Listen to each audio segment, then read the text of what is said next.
ሰላም ተማሪዎች እንዴት ናችሁ? ይህ የኢኮኖሚክስ ክላሳችን ነው። እንደሚታወቀው ከዚህ በፊት አጋዥ የሚፈልጉ ቻፕተሮች which means ብቻችሁን ብታነቡ ትንሽ ያስቸግራችኋል ብዬ ያሰብኩትን ቻፕተሮች ቪዲዮ ለመስራት ሞክሬያለሁ። እሱም የሚቀጥል ነው የሚሆነው። ሁሉንም ቻፕተሮች በሂደት የምንሰራቸው ይሆናል። ነገር ግን ከአሁን በኋላ ቻፕተሮችን ትምህርታዊ ቻፕተሮችን ብቻ መስራት ሳይሆን ጥያቄዎችንም ከየቻፕተሩ ቤዚክ የሚባሉ ጥያቄዎች ቻፕተሩን የሚወክሉት ጥያቄዎች ከእያንዳንዱ ቻፕተር እያወጣን የምንሰራ ይሆናል። ስለዚህ እንዲሁም ከዚህ በተጨማሪ በጥያቄዎች ውስጥ ጥያቄዎችን ዝም ብለን መስራት ሳይሆን እየተወያየን ያስረዳዋቸው ምርጫዎችንም ሁሉንም እየተነተነን የምናይ ስለሆነ አሪፍ ኮንሰፕት ትይዙበታላችሁ ብዬ ተስፋ አደርጋለሁ። ስለዚህ ዛሬ ለመስራት ያሰብኩት ከ12ኛ ክላስ ፈንዳሜንታል ኮንሰፕት ኦፍ ማክሮ ኢኮኖሚክስ ከሚለው ቻፕተር የተወሰኑ ጥያቄዎች ቻፕተሩን የሚወክሉ ጥያቄዎችን አውጥቼ እየሰራን የምንሄድ ይሆናል ማለት ነው። ኦኬ፣ አንደኛ ጥያቄ what does macroeconomics study about? ማክሮ ኢኮኖሚክስ ስለምንድነው የሚያጠናው? ኤ ኢንዲቪጁዋል ኮንሱመር፣ ቢ ሆል ኢኮኖሚ ቢሄቪየር፣ ሲ ፊርም ፕሮዳክሽን ኦንሊ፣ ዲ ማርኬት ፕራይስ ኦፍ ዋን ጉድ።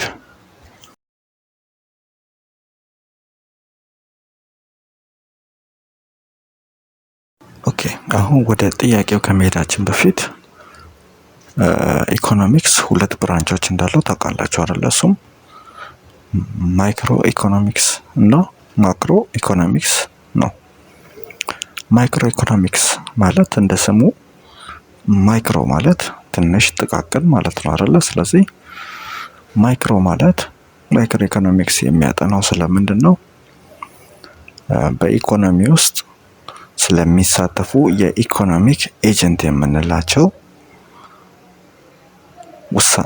ኢንዲቪጁዋሊ ውሳኔዎችን በኢኮኖሚው ላይ የሚወሰኑ ውሳኔዎችን እንዴት ሊወስኑ ይችላሉ ብሎ የሚያጠና የኢኮኖሚክስ ዘርፍ ማይክሮ ኢኮኖሚክስ ይባላል።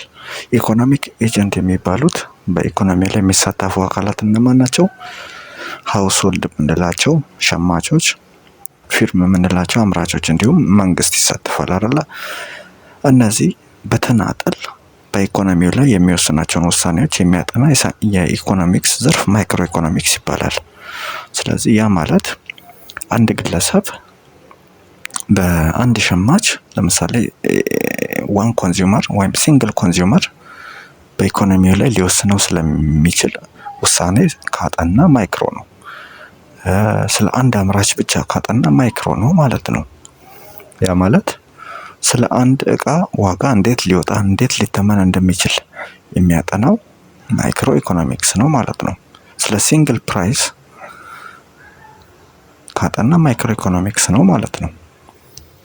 እንዲሁም ስለ ሲንግል አውትፑት ወይም ስለ አንድ ምርት ብቻ ፎከስ አድርጎ እንዴት ተመረተ የሚለውን የሚያጠና ከሆነ ማይክሮ ኢኮኖሚክስ ነው። ነገር ግን ስለ አንድ ሀገር ጠቅላላ ምርት ወይም ቶታል አውትፑት የምንለው ወይም ጂዲፒ የምንለው ስለሱ ካጠና፣ ስለ ኢንፍሌሽን ወይም ስለ ዋጋ ንረት ካጠና፣ እንዲሁም ደግሞ ስለ አንኤምፕሎይመንት ካጠና it is ማክሮ ኢኮኖሚክስ ነው ማለት ነው። ስለዚህ ማክሮ ኢኮኖሚክስ ማለት it is a branch of economics that study about whole economic behavior at aggregate level. ኢኮኖሚውን በጠቅላላ የሚያጠና ኢኮኖሚውን ጸባይ በጠቅላላ የሚያጠና ከሆነ ማክሮ ኢኮኖሚክስ ይባላል ማለት ነው። አት አግሪጌት ሌቭል በጠቅላላ ሲሆን ማክሮ ኢኮኖሚክስ ነው። ለምሳሌ አንድ ሀገር ይህን ያክል ምርት አምርታለች ጂዲፒዋ እንደዚህ ነው ብሎ ስለ ኢንፍሌሽን በአንድ ሀገር ላይ ስለሚከሰት ኢንፍሌሽን ስለ ስራ አጥነት፣ ስለ ትላልቅ ጉዳዮች ስለ አንድ ሀገር የሚያወራ ከሆነ ኢትስ ማክሮ ኢኮኖሚክስ ይባላል ማለት ነው። ስለዚህ ወደ ጥያቄያችን ስንመለስ ማክሮ ኢኮኖሚክስ የሚያጠናው ስለምንድነው ነው የሚለን አይደለ? ስለዚህ መልስ ሊሆን የሚችለው የትኛው ነው? ቢ ሆል ኢኮኖሚክ ቢሄቪየር፣ ጠቅላላ የኢኮኖሚውን ጸባይ የሚያጠና ከሆነ ማክሮ ኢኮኖሚክስ ይባላል ማለት ነው። ነገር ግን ኤ ላይ የሚለን ምንድነው? ኢንዲቪዥዋል ኮንሱመርስ ይለናል። ያ ማለት ስለ አንድ ሸማች ማለት ነው። ስለ አንድ ሸማች የሚያጠናው አንድ ሸማች በኢኮኖሚ ላይ የሚወስነውን ውሳኔ ይሄን ልግዛ ያንን ልግዛ ብሎ ዲቴል ገብቶ የሚያጠናው ማይክሮ ኢኮኖሚክስ ነው እንጂ ማክሮ አይደለም። ሲ ደግሞ የሚለን ፊርም ፕሮዳክሽን ኦንሊ፣ ስለ አንድ አምራች ይሄንን ላምረት ያንን ላምረት በዚህ ዋጋ ልሽጥ ምናምን የሚለውን የሚያጠናው ማይክሮ ነው እንጂ ማክሮ አይደለም። ማክሮ በአንድ ሀገር ውስጥ ስለተመረቱ ምርቶች እንጂ አንድ አምራች ስለመረተው ምርት አይደለም የሚያጠናው። ማክሮ በአንድ ሀገር ውስጥ ስለተመረቱ ምርቶች ማለት ቶታል ፕሮዳክሽን የምንለው ወይም ደግሞ ጂዲፒ ስለሱ ነው የሚያጠናው። እንዲሁም ዲ የሚለው ማርኬት ፕራይስ ኦፍ ዋን ጉድ ይለናል። በገበያው ላይ ያለ የአንድ እቃ ዋጋ ስለሱ ነው የሚያጠናው ይለናል። ይሄም ማይክሮ ነው። ማይክሮ ስለ አንድ ግለሰብ ስለ አንድ ፕራይስ ወይም ሲንግል ፕራይስ ስለምንለው ሲንግል ፐርሰን ስለ እነዚህ ነው እንጂ የሚያጠናው። ማክሮ ደግሞ ግን ስለ ጀነራል ፕራይስ ወይም ጀነራል ፕራይስ ስለምንለው ጠቅላላ ዋጋ፣ ስለ ኢንፍሌሽን፣ ስለ ጂዲፒ፣ ስለ አንኤምፕሎይመንት እነዚህን ትልልቅ ጉዳዮችን ፎከስ አድርጎ የሚያጠናው ማክሮ ነው ማለት ነው። ስለዚህ መልሱ ቢ ሆል ኢኮኖሚክ ቢሄቪየር፣ ጠቅላላ የኢኮኖሚውን ጸባይ ነው የሚያጠናው ማለት ነው። ኦኬ ሁለተኛ who is known as father of macro economics፣ የማክሮ ኢኮኖሚክስ አባት በመባል የሚታወቀው ሰው ማን ነው? ኤ አዳም ስሚስ፣ ቢ ዴቪድ ሪካርዶ፣ ሲ ጆን ማይናርድ ኬንስ፣ ዲ ሚልተን ፍሬድማን። ኦኬ ወደ መልሱ ዳይሬክት ከመግባታችን በፊት እንደ ሃይላይት እነዚህ ሰዎች እነማን ናቸው የሚለውን ማየት አለብን ማለት ነው። ኦኬ መጀመሪያ አዳም ስሚዝን እንየው። አዳም ስሚዝ ማለት በ1970ዎቹ አካባቢ ይኖር የነበረ ኢኮኖሚስት ነው። በእርግጥ ከ1970ዎቹ በፊት ብዙ የኢኮኖሚክስ አይዲያዎች ይተገበሩ ነበር። ለምሳሌ ሀገራት አንድ ሀገር ከአንድ ሀገር ጋር ንግድ ይፈጽማል። እንዲሁም ደግሞ መንግስታት ወይም ንጉሶች ታክስን ከዜጎቻቸው ይሰበስባሉ። እንዲሁም ደግሞ ብዙ ሰዎች የተለያዩ አይዲያዎችን ስለ የኢኮኖሚክስ አይዲያዎችን ይጽፉ ነበር ከጥንት ጊዜ ጀምሮ ማለት ነው። ነገር ግን ከበፊት ጀምሮ ሲጻፉ የነበሩ ጽሁፎችን እንዲሁም ደግሞ ከነማብራሪያቸው ፎርም አድርጎ አሬንጅ አድርጎ በማስቀመጥ የራሱን ብዙ ሪሰርቾችን በመስራት የኢኮኖሚክስ አይዲያዎችን በዲቴል በማስቀመጥና ፎርም በማስያዝ ኢኮኖሚክስ እንደ ሳይንስ እንዲጠና ያደረገው አዳም ስሚዝ ነው። ስለዚህ እሱም የኢኮኖሚክስ አባት በመባል ይታወቃል። የኢኮኖሚክስ ባለውለታ ነው ማለት ነው። ስለዚህ ይህ ሰው በጣም ታዋቂ መጽሐፍ አለው። እሱም ዘ ዌልዝ ኦፍ ኔሽን የሚባል ትልቅ መጽሐፍ አለውና በሱ መጽሐፍ ብዙ ነገሮችን ገልጿል። ኢኮኖሚክስን በጣም ነው ያብራራበት ማለት ነው። ስለዚህ ኢኮኖሚክስ እንደ ሳይንስ እንዲጠና ያደረገ ሰው ነው ማለት ነው። በዛ ምክንያት የኢኮኖሚክስ አባት በመባል ይታወቃል አዳም ስሚዝ። ከዚህ በተጨማሪ አዳም ስሚዝ ክላሲካል ኢኮኖሚስት በመባል ይታወቃል። ያ ማለት የክላሲካል ኢኮኖሚክስ ቲዮሪ አራማጅ ነው። እነሱም ክላሲካል የተባሉበት ምክንያት ምንድነው? ዘመናዊ ከድሮ በነበረው ስርዓት ላይ ዘመናዊ አይዲያዎችን ይዘው በመምጣት የኢኮኖሚክስ አይዲያዎችን ይዘው ስለመጡ ክላሲካል ተብለዋል። ስለዚህ ይሄ የክላሲካል ቲዮሪ የሚለው በውስጡ ክላሲካል ቲዮሪ ብዙ ኢኮኖሚስቶችን በውስጡ የያዘ ሲሆን አዳም ስሚዝም አንደኛው ኢኮኖሚስት ነው። ለክላሲካል ቲዮሪ አይዲያዎችን በማቅረብና በማብራራት ማለት ነው። ስለዚህ በዛ ሰዓት ላይ አብዛኛው የዓለም ሀገራት ይህን የክላሲካል ቲዮሪ እንደ ፖሊሲ አድርገው ይጠቀሙ ነበር ማለት ነው። እና አዳም ስሚዝን የቀረቧቸውን ቲዮሪዎች ይተገብሩ ነበር ማለት ነው። ስለዚህ ይሄ ክላሲካል ቲዮሪ የሚለው ምንድነው? በዋናነት ፎከስ የሚያደርገው ምንድነው? ስለ ዲማንድ ኤንድ ሰፕላይ ነው። ያ ማለት አቅርቦትና ፍላጎት የምንለው ማለት ነው። የአንድ ሀገር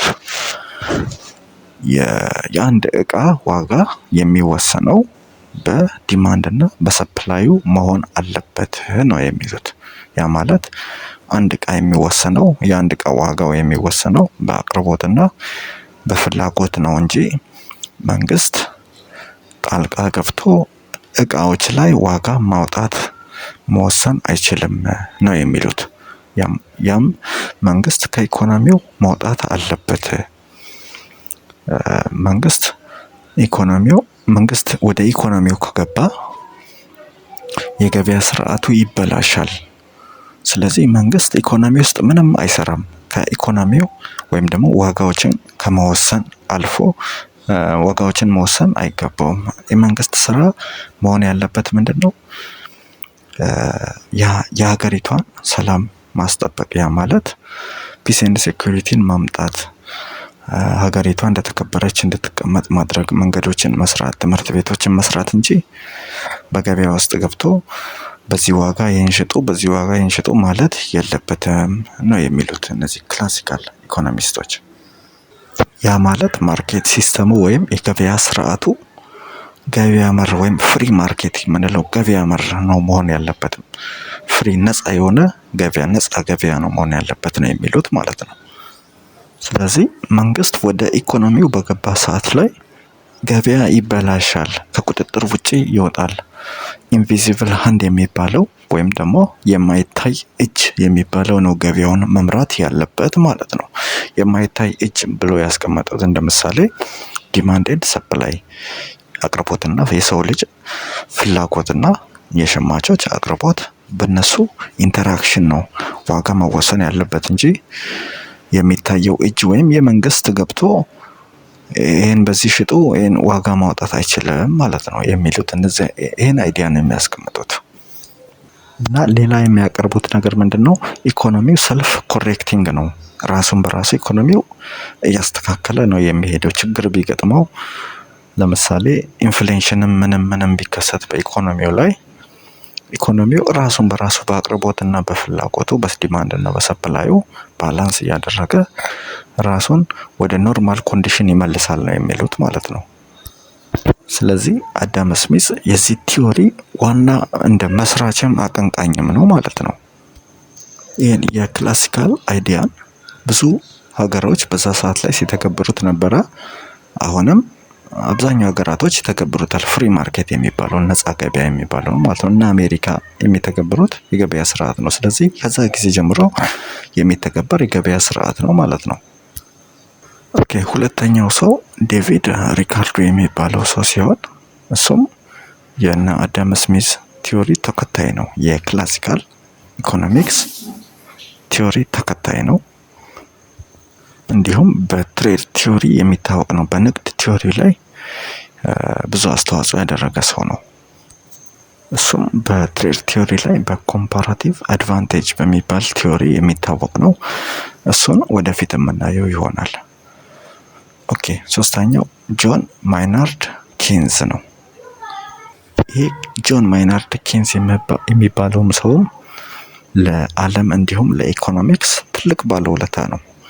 የራሱ ቲዮሪ ስላሉት ኬኒዚያን ቲዮሪ የሚባል ቲዮሪ አለ። እሱም በዋናነት የሚቀነቀነው ጆን ማይናርድ ኬንዝ ነው። በሱ ስም ነው የተሰየመው ማለት ነው። ኬኒዚያን ይባላል። ይህንንም የሚደግፉ ኢኮኖሚስቶች በስሩ ብዙ አሉ ማለት ነው። ኦኬ ቅድም ስለ ክላሲካል ኢኮኖሚክስ አይተናል አይደለ? ስለና አዳም ስሚዝ ቲዮሪ ሰባዎቹ አካባቢ ላይ ለምን በ1930ዎቹ አካባቢ ይህ ቲዮሪ ተገበር ነበርና አብዛኛው የዓለም ሀገራት ይህን ቲዮሪ ተገብሩት ነበር። ፍሪ ማርኬት የሚለውን መንግስት በኢኮኖሚው ላይ ሳይገባ ገበያው ራሱን በራሱ ይመራል የሚባል ቲዮሪውን የተገብሩ ነበርና በዛ ሰዓት ላይ ኢኮኖሚው እየሄደ ስራ መፍጠር አልቻለም ማለት ነው። አብዛኛው ሰዎች ከስራ ውጪ እየሆኑ ወጡ ማለት ነው። በዛ ሰዓት ላይ አብዛኛው ሰው ከስራ ውጪ ስለሆነ ኢንካም አይኖረውም፣ ገቢ አይኖረውም ማለት ነው። ስለዚህ የተመረቱ ምርቶችን መግዛት አይችልም ማለት ነው ገቢ ስለሌለው። ስለዚህ አምራቾች ደግሞ ተጨማሪ ስለማይሸጥላቸው ተጨማሪ ምርቶችን ማምረት አልቻሉምና ኢኮኖሚው በጣም አስቸጋሪ ሁኔታ ውስጥ ገብቶ ነበርና በዛ ሰዓት ላይ ግሬት ዲፕሬሽን ተብሏል። ከፍተኛ የሆነ የኢኮኖሚ ድብርት ነው የሚባለውና ያ ሰዓት በጣም እስከዛሬ ተከስቶ አይታወቅም ነበረ። በጣም የኢኮኖሚ መቀዛቀዝ የታየበት ጊዜ ነበረ። ስለዚህ የክላሲካል ኢኮኖሚክስ ራሱን በራሱ ኢኮኖሚ እያስተካከለ ይሄዳል ብሎ ያቀረቡት አይዲያ ሊሰራ አልቻለም። ይሄን መልስ ሊሰጥ አልቻለም። ለሰዎች የስራ እድልን ሊፈጥር አልቻለም። ሰዎች ከስራ ውጪ የሆነው ሄዱ ማለት ነው። መንግስት ከኢኮኖሚው ውጪ ሲሆን ኢኮኖሚው ራሱን በራሱ ማስተካከል እየቻለ ሳይሆን ወደ ውድቀት ሄደ ማለት ነው። በዛ ሰዓት ላይ ጆን ማይናርድ ኬንዝ ነው ኬኔዚያን የሚባል ቲዮሪን ይዞ የመጣው። ያም በስሙ ነው የተሰየመለት። እሱም ከፍተኛ ውለታ ነው ያደረገው ለዓለም። እሱም ያቀረበው አይዲያ ምንድነው? ስለ ፊስካል ፖሊሲ ነው። እሱም አንዳንድ ጊዜ ኢኮኖሚ ችግር ይገጥመዋል። በገጠመው ሰዓት ላይ ደግሞ መንግስት ወደ ኢኮኖሚው ገብቶ ኢኮኖሚውን ማስተካከል አለበት የሚል አይዲያ ይዞ መጥቷል። መንግስት ወደ ኢኮኖሚው የሚገባበትንም መንገድ አስቀምጧል። እሱም ለዜጎች በተለያየ መልክ ገንዘቦችን እንዲያገኙ በማድረግ የተመረቱ ምርቶችን እንዲገዙ በማድረግ መንግስት ወደ ኢኮኖሚ መግባት ይችላል ማለት ነው። ያ ማለት ለምሳሌ አዳዲስ ፕሮጀክቶችን በመጀመር መንገድ ስራዎችን፣ ግድቦችን፣ የተለያዩ ስራዎችን ሲጀምር ብዙ ሰራተኞችን ይቀጥራል፣ የስራ እድሎችን ይፈጥራል ማለት ነው። በዛ ሰዓት ላይ ሰራተኞች ገቢ ያገኛሉ። ገቢ ሲያገኙ ደግሞ የተመረቱ ምርቶችን ይገዛሉ እያለ ኢኮኖሚው አምራቾች ደግሞ ስለሸጡ አዳዲስ ምርቶችን ያመርታሉ። እንዲህ እያለ ኢኮኖሚው ይስተካከላል ብሎ ነው ይሄን አይዲያ ይዞ የመጣው ኬንዝ። ስለዚህ ከዛ አስቸጋሪ ሁኔታ በዚህ አይዲያ ነው የዓለም ኢኮኖሚ የተስተካከለው ማለት ነው። ስለዚህ እሱም መንግስት አግሪጌት ዲማንዱን መጨመር አለበት ብሎ ነው የሚያስበው። ያ ማለት የሰዎችን ጠቅላላ ፍላጎት ለእቃዎች ያላቸውን ፍላጎት እንዲጨምር በማድረግ አቅም እንዲኖራቸው በማድረግ እንዲገዙ በማድረግ ኢኮኖሚውን ማስተካከል ይችላል ብሎ ነው ቲዮሪ ያቀረበው። እሱም ኬኔዚያን ቲዮሪ ተብሎ ስም ወጥቶለታል ማለት ነው። ስለዚህ ኬንዝ እሱም እንደ አዳም ስሚዝ አንድ መጽሐፍ ጽፏል። በጣም ትልቅ መጽሐፍ። በሱ ብዙ ማብራሪያዎችን ሰጥቷል። እሱም ዘ ጀነራል ቲዮሪ ኦፍ መኒ ኢምፕሎይመንት ኤንድ ኢንትረስት ሬት የሚል መጽሐፍ ጽፏል። በዛ መጽሐፍ ውስጥ ስለ አንኤምፕሎይመንት እና ስለ ማክሮ ኢኮኖሚክ አናላይሲስ ስለሰራ የትንተናዎችን የማክሮ ኢኮኖሚክስ አይዲያዎች ትንተናዎችን ስለሰጠ የማክሮ ኢኮኖሚክስ አባት በመባል ይታወቃል ጆን ማይናርድ ኬንዝ። አራተኛው ሰው ደግሞ ሚልተን ፍሬድማን ይባላል። ይህ ሰው ደግሞ የሞኔታሪስት ቲዮሪ አቀንቃኝ ነው። ሞኔታሪስት የሚባሉ ኢኮኖሚስቶች የሚያቀርቧቸው አይዲያዎች የእሱ አቀንቃኝና መስራች ነው ማለት ነው ሚልተን ፍሬድማን። የእነሱ ቲዮሪ ደግሞ የሚለው ምንድነው? እንደዚህ መንግስት በኢኮኖሚው ላይ ገብቶ የሚሳተፍ ከሆነ ኢኮኖሚው ሊረጋጋ ይችላል። ግን ከጊዜ ወደ ጊዜ ወደ በሀገሪቷ ላይ ኢንፍሌሽን ሊከሰት ይችላል። መንግስት ሳይሆን በኢኮኖሚው ላይ የገንዘብ ፍሰቱን መቆጣጠር ያለበት ብሔራዊ ባንኮች ናቸው። ኢኮኖሚው ሲቀዛቀዝ የኢኮኖሚውን የገንዘብ ፍሰት መቆጣጠር ያለባቸው ብሔራዊ ባንክ በሞኔታሪ ፖሊሲ ነው ብሎ ነው ያቀረበው ማለት ነው። እሱም የሚለው ምንድነው? መንግስት በኢኮኖሚው ላይ በጣም የሚሳተፍ ከሆነ ከጊዜ ወደ ጊዜ እየቆየ ሲሄድ ኢንፍሌሽን ሊከሰት ይችላል። ስለዚህ ኢኮኖሚው መልሶ ወደ ውድቀት ሊገባ ይችላል። ነገር ግን ናሽናል ባንኮች ሞኔታሪ ፖሊሲን በመጠቀም ኢኮኖሚውን ሲቆጣጠሩት ግን ኢኮኖሚው አሪፍ እየሆነ ይሄዳል የሚል ሀሳብ ነው ያለው ማለት ነው። ስለዚህ እንደ ሃይላይት ይህን ካየን ወደ ጥያቄ ስንመለስ የማክሮ ኢኮኖሚክስ አባት በመባል የሚታወቀው ማን ነው የሚለን መልሱ ጆን ማይናርድ ኬንዝ ነው የማክሮ ኢኮኖሚክስ አባት። ነገር ግን የኢኮኖሚክስ አባት በመባል የሚታወቀው ማን ነው? አዳም ስሚዝ ነው። የማክሮ ኢኮኖሚክስ ደግሞ ጆን ማይናርድ ኬንዝ ነው።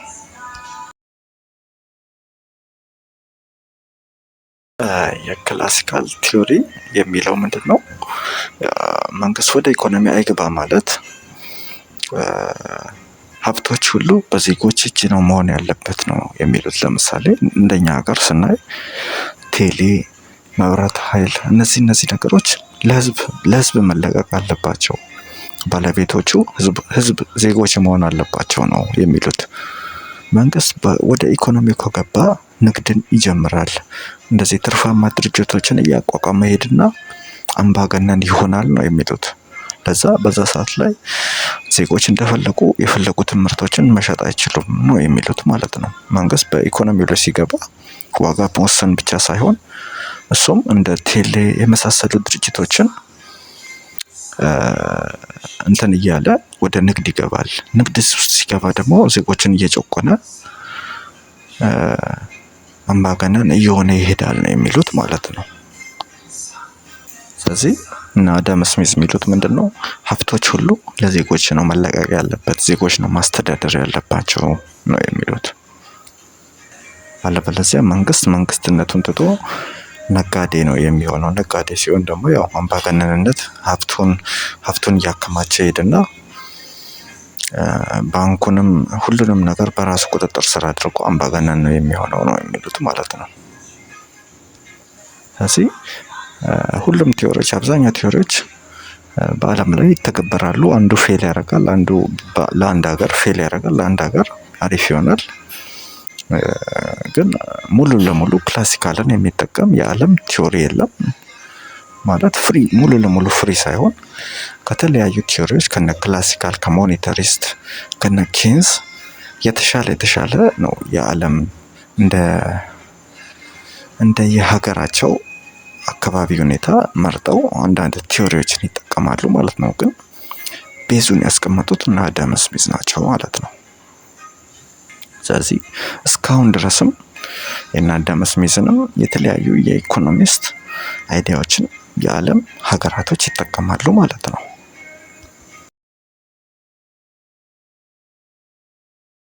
ኦኬ፣ ሶስተኛን ስናይ ጂዲፒ ሜዠርስ ዳሽ ጂዲፒ የሚለካው እንዴት ነው?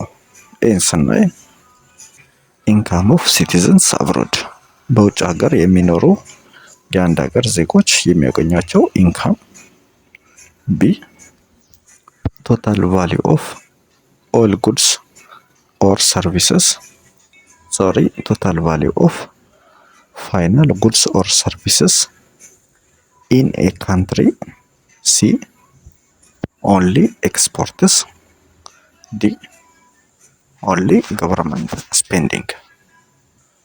ጂዲፒ ማለት ምንም አይደለም። ኢትዝ ሜዠር ማድረጊያ ነው። የአንድ ሀገርን ያመረታቻቸው ምርቶች ከአምናው አንጻር ካልኩሌት ይደረግና አምና ይሄን ያክል አምርታለች፣ ዘንድሮ ይሄን ያክል አምርታለች ተብሎ ስለዚህ ለውጡን የምናይበት ቁጥራዊ መረጃዎችን የምናይበት የአንድ ሀገር መለኪያ ነው ማለት ነው። አሁን ላይ ይህን ጂዲፒን አብዛኛው ሀገራቶች እንደ መለኪያ ብዙም አያዩትም። ምክንያቱም ቁጥራዊ ብቻ ነው ማለት ነው። በዚህ ፐርሰንት ብሎ ትክክለኛ እድገትን አያሳይም። ኋላ ቀር የሆነ ሜዠርመንት ነው፣ መለኪያ ነው ማለት ነው። ነገር ግን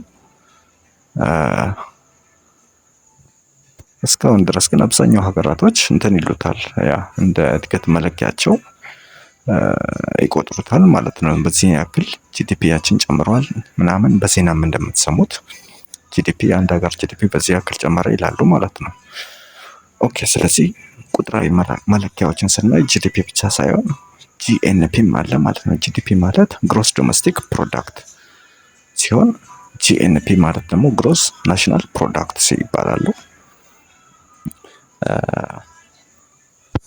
ሁለቱም ግን ካልኩሌት የሚያደርጉት ምን ነው? የተመረቱ ምርቶች አሁናዊ ለምሳሌ የአንድ አመትን ጂዲፒ ስናይ በዚህ አመት የተመረቱ ምርቶች ባላቸው ዋጋ ካልኩሌት ተደርገው አንድ ሀገር ይሄን ያክል ምርት አምርታለች ይባላል ማለት ነው። ስለዚህ ያለቁላቸው ምርቶች ነው ሜዠር የሚያደርጉት ሁለቱም። ያ ማለት ለምሳሌ ጂዲፒ ካልኩሌት ሲደረግ እንዴት ነው? በኢትዮጵያ ውስጥ የተመረቱ ጠቅላላ ምርቶች አሁን በአንድ አመት ውስጥ የዚህን አመት ጂዲፒ ለመስራት በዚህ አመት ውስጥ የተመረቱ ጠቅላላ ምርቶች ለምሳሌ ስልክ፣ ሳይክል፣ ዘይት፣ ዱቄት ምን ይሄ ሁሉ ነገር ተቆጥሮ በዋጋቸው ተባዝቶ በብር ሲቀመጥ ከዛ በፐርሰንት ይቀየርና ከአምናው አንፃር በፐርሰንት ይቀመጣል፣ ግን በብር ካልኩሌት ይደረጋል። ከዛ የኢትዮጵያ ጂዲፒ ይሄን ያክል ሚሊዮን ብር ነው ይባላል ማለት ነው። ስለዚህ ይሄን ትክክለኛ እድገትን አያሳይም ያልኩባችሁ ምክንያትም ለዚህ ነው። ለምሳሌ ሁሉም የተመረቱ እቃዎች በትክክል ተቆጥረው ተባዝተው አይቀመጡም። ስለዚህ ይሄ ያስቸጋሪ ነው። የተመረቱ ምርቶችን በሙሉ ቆጥሮ ካልኩሌት አድርጎ ማስቀመጥ፣ ስለዚህ እውነተኛ እድገትን አያሳይም ማለት ነው። ነገር ግን ያው በቲዮሪ እስካለ ድረስ ማየት አለባቸው። ስለዚህ ጂዲፒ እና ጂኤንፒ ሁለቱም ካልኩሌት የሚያደርጉት ያለቀላቸው የተመረቱ ምርቶችን ሲሆን፣ ነገር ግን ጂዲፒ ግን በአንድ ሀገር ውስጥ የተመረቱ ምርቶችን ብቻ ነው ካልኩሌት የሚያደርገው። ለምሳሌ የኢትዮጵያን ጂዲፒ ስናይ በኢትዮጵያ ድንበር ውስጥ የተመረቱ ምርቶች፣ ነገር ግን ያ ምርት ያመረቱት ኢትዮጵያውያን ሊሆኑ ይችላሉ። የውጭ ሀገር ዜጎች በኢትዮጵያ ውስጥ እየኖሩ ሊሆኑ ይችላሉ። ፈረንጆች፣ ቻይናዎች ሊሆኑ ይችላሉ። ግን በኢትዮጵያ ቦርደር እስከሆነ ድረስ በኢትዮጵያ ቦርደር ውስጥ እስከሆነ ድረስ የኢትዮጵያ ጂዲፒ ነው ይባላል ማለት ነው። ነገር ግን ጂኤንፒን ስናይ በአንድ ሀገር ዜጎች ብቻ የተመረተ ነው። ያ ማለት የኢትዮጵያን ጂዲፒ ስናይ ኢትዮጵያ ውስጥ የተመረተ ምርት በኢትዮጵያውያን ብቻ፣ እንዲሁም ደግሞ የኛ ሀገር ዜጎች ኢትዮጵያውያን በተለያዩ ሀገራቶች ሆነው ያመረቷቸው ምርቶች እነሱም ካልኩሌት ተደርገው በጂኤንፒ ውስጥ ይካተታሉ ማለት ነው። ስለዚህ ጂኤንፒ ናሽናል ስን ነው ወይም በዜጎች የተመረቱ ምርቶች ሲሆን፣ ጂዲፒ ደግሞ በአንድ ሀገር ድንበር ውስጥ የተመረቱ ምርቶችን ነው ካልኩሌት የሚያደርገው ማለት ነው። ስለዚህ የኢትዮጵያን ጂዲፒ ስናይ በኢትዮጵያ ድንበር ውስጥ የተመረቱ ማንኛውም ምርቶች በነጮች የሚመረት በቻይኖች የሚመረት በኢትዮጵያ ድንበር ውስጥ ብቻ እስከሆነ ድረስ በኢትዮጵያ ጂዲፒ ውስጥ ካልኩሌት ይደረጋል።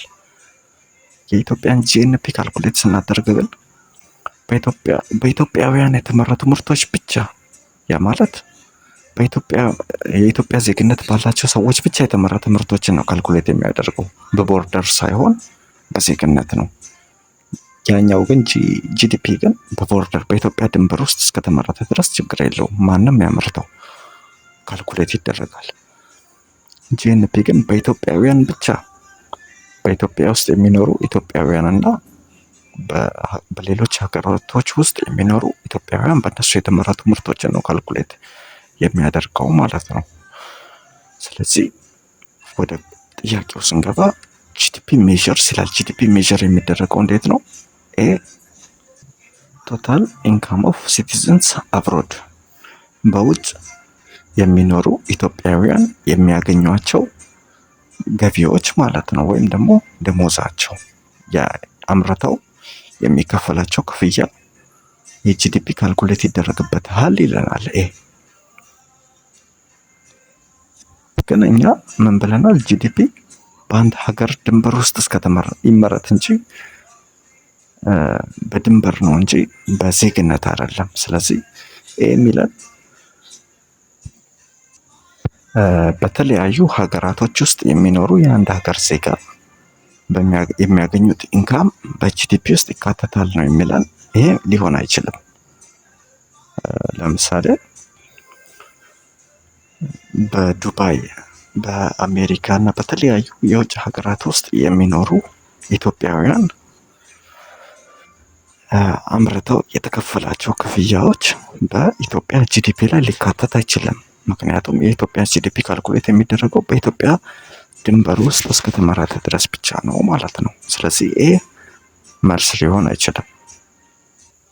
ቢ ቶታል ቫሊዩ ኦፍ ፋይናል ጉድስ ኦር ሰርቪስስ ኢን ኤ ካንትሪ፣ በአንድ ሀገር ውስጥ የተመረቱ ጠቅላላ ምርቶች እና አገልግሎቶች ብሎ ነው ያስቀመጠልን። ስለዚህ ይሄ መልስ ሊሆን ይችላል። ምክንያቱም ዊዝን ኤ ካንትሪ ነው ያለው፣ በአንድ ሀገር ድንበር ውስጥ የተመረቱ ምርቶች ነው የሚለን ማለት ነው። ስለዚህ ይሄ መልስ ሊሆን ይችላል። ሲ ኦንሊ ኤክስፖርትስ፣ ኤክስፖርት ብቻ ነው ይላል። ይሄ የጂዲፒ አካል ነው። ለምሳሌ በኢትዮጵያ ድንበር ውስጥ ተመርቶ ኢትዮጵያ ወደ ውጭ የምትልካቸው እቃዎች ኤክስፖርት ናቸው አይደለ? ነገር ግን እሱ ብቻ አይደለም ጂዲፒ ውስጥ ካልኩሌት የሚደረገው። ተመርተው ኤክስፖርት ሳይሆኑ በዜጎቿ በኢትዮጵያ ሕዝቦች ተጠቃሚ የሚጠቀሟቸው እቃዎችም ጂዲፒ ውስጥ ይካተታሉ። ለምሳሌ ዘይት አምርተን ወደ ውጭ ብንልክ ግን ሌሎች ብዙ የምናመርታቸው ምርቶች አሉ አይደለ? ለምሳሌ ዱቄት አለ፣ ጫማዎች አሉ። እነዚህ ሁሉ በኢትዮጵያውያን በዜጎች እኛ ሁላችንም ልንጠቀማቸው እንችላለን ማለት ነው።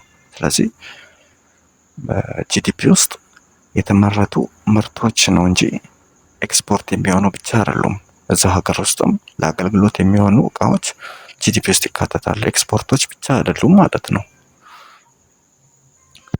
ዲ የሚለው ምንድን ነው? ኦንሊ ገቨርንመንት ኤክስፔንዲቸርስ ወይም ስፔንዲንግስ፣ የመንግስት ወጪ ብቻ ነው በጂዲፒ ካልኩሌት የሚደረገው ይለናል። መንግስት እንዴት ነው ወጪ የሚያደርገው? ለምሳሌ አንዳንድ እቃዎች በጣም በከፍተኛ ሁኔታ ዋጋቸው ሲጨምር ድጎማ ይደረጋል አይደል? የነዳጅም የዘይትም አንዳንድ ጊዜ ይደረጋል። መንግስት ከዜጎች ከአምራቾች ገዛና በርካሽ ዋጋ ለህዝቦቹ ይሸጣል ማለት ነው። ያ የመንግስት ወጪ ነው፣ ስፔንዲንግ ነው ማለት ነው። ስለዚህ ይህ የመንግስት ወጪ የጂዲፒ አካል ነው እንጂ ጂዲፒ በሱ ብቻ አይደለም ካልኩሌት የሚደረገው ማለት ነው። ስለዚህ መልስ የሚሆነው ቢ ቶታል ቫሊዩ ኦፍ ኦል ፋይናል ጉድስ ኦር ሰርቪስስ ኢን ኤ ካንትሪ፣ በአንድ ሀገር ውስጥ የተመረቱ ሁሉም ያለቀላቸው ምርትና አገልግሎቶች ናቸው ማለት ነው።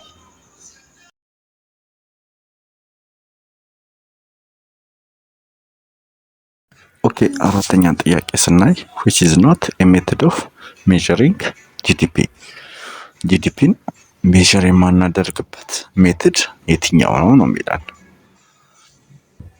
ኤ ኢንካም አፕሮች ሲሆን፣ ቢ ኤክስፔንዲቸር አፕሮች፣ ሲ ፕሮዳክሽን አፕሮች፣ ዲ ፖፑሌሽን አፕሮች ይላል። ኦኬ፣ እንደሚታወቀው ጂዲፒ በሶስት ሜትዶች ነው ሜዥር የሚደረጉ አይደለ? አንደኛ በኢንካም አፕሮች ሲሆን እሱም ጂዲፒ ከገቢ አንጻር ካልኩሌት ሲደረግ ማለት ነው። ያ ማለት የሰዎች ማንኛውም ገቢዎች ተደምረው ጂዲፒ ካልኩሌት ሲደረግ ከገቢ አንፃር ይባላል። ለምሳሌ የአንድ ሀገር ዜጎች የሚያገኟቸውን ገቢዎች ደምረን ጂዲፒን ካልኩሌት ማድረግ እንችላለን ማለት ነው አይደል? ስለዚህ ሰዎች ደግሞ ገቢን በተለያየ መንገድ ሊያገኙ ይችላሉ። ለምሳሌ ከኖርማል ስራ እንደ ሳላሪ የምንለው ወሩን ጠብቆ ኢንካም ያገኛሉ።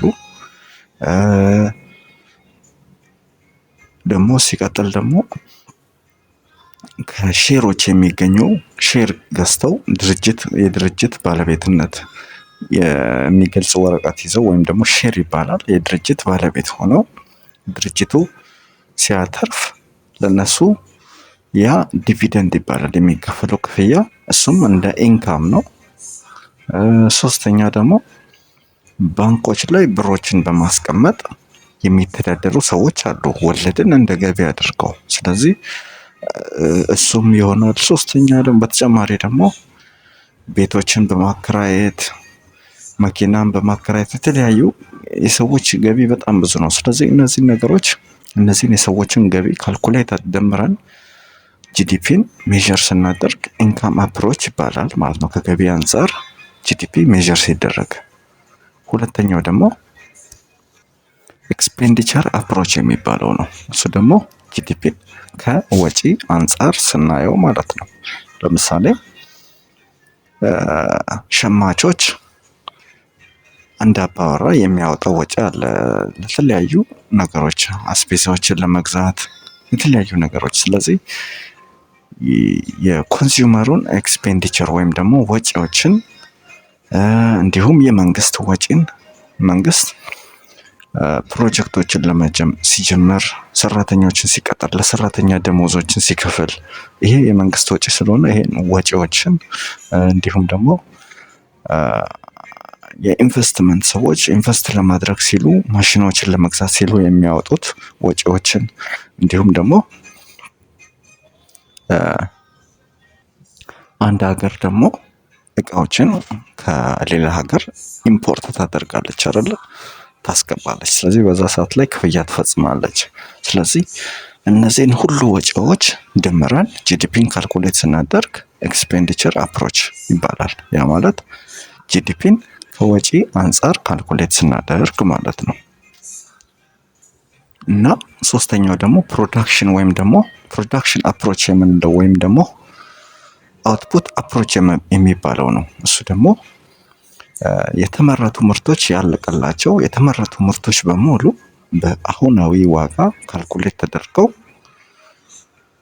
ጂዲፒ ሜዠር ይደረጋል ማለት ነው። ስለዚህ ይሄ በተመረቱ ምርቶች ጂዲፒን ካልኩሌት ስናደርግ ኢትስ ፕሮዳክሽን አፕሮች ይባላል ማለት ነው። ስለዚህ ጂዲፒ ሜዠር የሚደረግባቸው ሜተዶች እነዚህ ሶስቱ ናቸው። ኤክስፔንዲቸር አፕሮች፣ ኢንካም አፕሮች እና ፕሮዳክሽን አፕሮች ናቸው። ስለዚህ ጥያቄው የሚለን ጂዲፒ ሜዠር የማይደረግበት ሜትድ የትኛው ነው? ስለዚህ እነዚህ ሶስት ይደረጋሉ። መልሱ የሚሆነው ዲ ፖፑሌሽን አፕሮች ነው። የፖፑሌሽን አፕሮች የሚባል ነገር ስለሌለ ማለት ነው። ጂዲፒ በሶስቱ ነው ሜዠር የሚደረገው።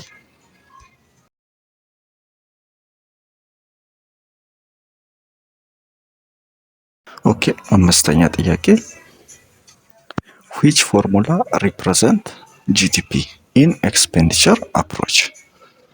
ጂዲፒን የሚወክለው ፎርሙላ በኤክስፔንዲቸር አፕሮች የትኛው ነው የሚለን። ኤ ጂዲፒ is equals to consumption plus investment plus government spending plus net export. ቢ ጂዲፒ is equals to wage plus rent. ሲ ጂዲፒ is equals to import plus export. ዲ ጂዲፒ is equals to saving only. ስለዚህ ጂዲፒን የሚወክለው ፎርሙላ የቱ ነው የሚለን አይደለ?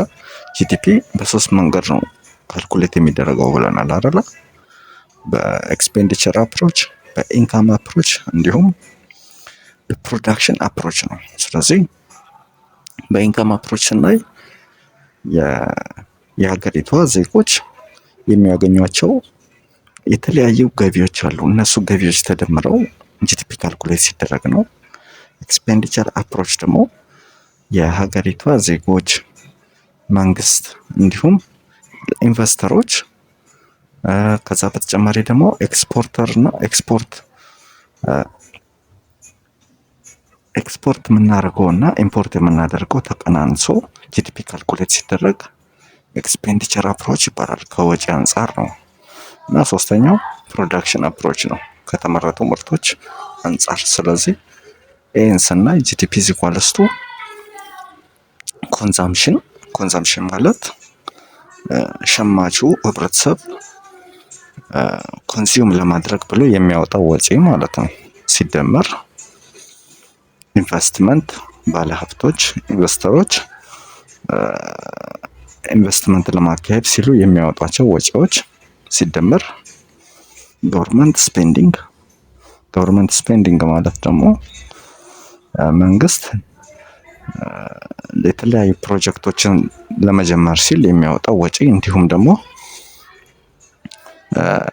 ለሰራተኞች ለመክፈል ብሎ የሚያወጣው ወጪ፣ ለመንግስት ሰራተኞች የሚወጡ ወጪዎች እንዲሁም ደግሞ ድጎማ ለማድረግ እቃዎች ላይ ዜጎች እንዳይጎዱ ብሎ ድጎማ ለማድረግ ሲል የሚያወጣው ወጪዎች ሲሆን ኤንኢ ማለት ኔት ኤክስፖርት ማለት የኢምፖርት እና የኤክስፖርት ተቀናንሶ የምናገኘው ሪዛልት ኔት ኤክስፖርት ይባላል። ስለዚህ ይሄኛውን ስናየው በኤክስፔንዲቸር አንጻር ሙሉ ፎርሙላ ነው። ጂዲፒን በኤክስፔንዲቸር አንጻር ካልኩሌት ለማድረግ የምንጠቀምበት ፎርሙላ ነው ማለት ነው። ስለዚህ ይህ መልስ ሊሆን ይችላል። ጂዲፒ ኢዝ ኢኳልስ ቱ ኮንሰምፕሽን ፕላስ ኢንቨስትመንት ፕላስ ገቨርንመንት ኤክስፔንዲቸር ፕላስ ኔት ኤክስፖርት። ነገር ግን ቢን ስናይ ጂዲፒ ኢዝ ኢኳልስ ቱ ዌጅ ፕላስ ሬንት ይላል። ዌጅ ማለት የቀን ሰራተኞች እንደ ደሞዝ የሚከፈላቸው ወርሃዊ ያልሆነ የአጭር ጊዜ ክፍያ ዌጅ ነው የሚባለው። ሬንት ማለት ደግሞ ከኪራይ የሚገኝ ቤት በማከራየትም ሆነ የተለያዩ ነገሮችን በማከራየት የምናገኘው ኢንካም ሬንት ይባላል። ስለዚህ ይሄ ከኢንካም አንጻር ነው። ነገር ግን ጂዲፒን ካልኩሌት ማድረግ አይችልም። ይሄ የተሟላ ኢንካም አይደለም። ብዙ ሌሎች ኢንካሞች ይቀራሉ ማለት ነው። ለምሳሌ ከሼሮች የሚገኛሉ፣ ከሴቪንግ የሚገኛለ፣ መንግስት ኖርማል ሳላሪ አለ። ስለዚህ ይሄ የተሟላ ፎርሙላ አይደለም። ነገር ግን የኢንካም አፕሮች ፎርሙላ አካል ነው እንጂ ራሱን የቻለ ፎርሙላ አይደለም ማለት ነው። ስለዚህ ይሄ መልስ ሊሆን አይችልም፣ ያልተሟላ ነው። ከኢንካም አንጻር ነው። ግን ሲ እና ዲንም ስናይ ጂዲፒን ካልኩሌት ሊያደርጉልን አይችልም፣ የተሟሉ ፎርሙላዎች አይደሉም ማለት ነው። ስለዚህ ጂዲፒ ከኤክስፔንዲቸር አንጻር ካልኩሌት የሚደረገው ከወጪ አንጻር ስናየው ኮንሳምፕሽን ፕላስ ኢንቨስትመንት ፕላስ ገቨርንመንት ስፔንዲንግ ኤንድ ኔት ኤክስፖርት ነው ማለት ነው። ስለዚህ መልሱ ኤ ነው። ኦኬ፣ ስድስተኛ who is considered as unemployed እንደ ስራ አጥ ሊታይ የሚችለው እነማን ናቸው? ኤን ስናይ ስቱደንትስ ይላል። ቢን ስናይ ሪታየርድ ፐርሰን፣ ሲ a person without a job but searching or seeking for a job, D sick person። ኦኬ፣ ስራ አጥ አንድ ሰው በኢኮኖሚክስ ስትማሩ አንድ ሰው ስራ አጥ ሊባል የሚችለው መቼ ነው? አንድ ሰው ስራ አጥ ሊባል የሚችለው የመስራት አቅም ኖሮት ስራን በመፈለግ ላይ ስራ ያላገኘ ሆኖ ስራ የማይሰራ ሆኖ ስራን ግን በመፈለግ ላይ ያለ ሰው ነው ስራ አጥ ሊባል የሚችለው እንጂ አሞት ቁጭ ያለ ሰው ስራ አጥ ሊባል አይችልም። በፍቃዱ በራሱ ፍቃድ ስራ አልሰራም ብሎ የተቀመጠ ሰው ስራ አጥ ሊባል አይችልም ማለት ነው። በኢኮኖሚክስ ስራ አጥ አንድ ሰው ሊባል የሚችለው ስራ ሳይኖረው ሲቀር እንዲሁም ደግሞ ስራን በመፈለግ ላይ ያለ ሰው ነው ማለት ነው። ስለዚህ ተማሪዎች ስራ አጥ ሊባሉ አይችሉም ትምህርት ላይ እስከሆኑ ድረስ ማለት ነው። ስራ እየፈለጉ አይደለም ሙሉ ፉል ታይም ተማሪ እስከሆኑ ድረስ። ሪታየርድ ፐርሰን የምንለው ደግሞ ጡረታ የወጡ ሰዎች ስራ አጥ ሊባሉ አይችሉም። ስራቸውን ጨርሰው ነው እነሱ ጡረታ የወጡት። ኦኬ። ስለዚህ ስራ አጥ ሊባሉ አይችሉም ማለት ነው። ነገር ግን ሲን ስናይ የፐርሰን ዊዛውት ኤ ጆብ፣ አንድ ሰው ስራ ያላገኘ ሰው ነገር ግን በት ሰርቺንግ ኤ ጆብ፣ ስራን በመፈለግ ላይ ያለ ሰው ማለት ነው። ስለዚህ መልሱ ሲ ነው የሚሆነው ማለት ነው። ዲ ግን የሚለን ሲክ ፐርሰን ነው፣ የታመመ ሰው ስራ አጥ ሊባል አይችልም ማለት ነው። ስለዚህ መልሱ ሲ ፐርሰን ሰርቺንግ ዊዛውት ኤ ጆብ በት ሰርቺንግ ፎር ኤ ጆብ።